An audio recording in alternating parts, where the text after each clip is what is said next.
blisko 200 wystawców, w tym 100 wystawców, którzy reprezentują rękodzieło artystyczne i 100 z rynku rolno-spożywczego.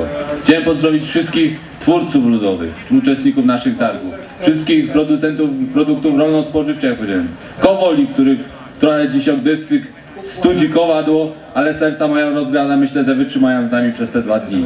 Chciałem podziękować władzom regionalnym, władzom lokalnym, europosłowi.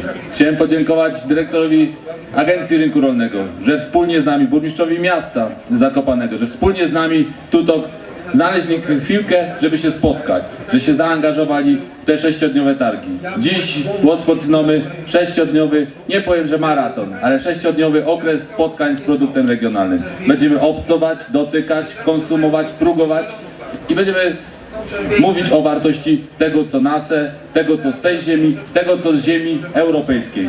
Ponieważ są tutaj przedstawiciele też różnych państw. Są Włosi, są Rumuni, są Ukraińcy, są Francuzi, są Bułgarzy. Także tych państw jest dość dużo. Jak powiedziałem, 50 wystawców więcej, ale i bogactwo tych targów, myślę, większe jak w poprzednim roku. Program artystyczny macie na plakatach. Zapraszam w każdy dzień.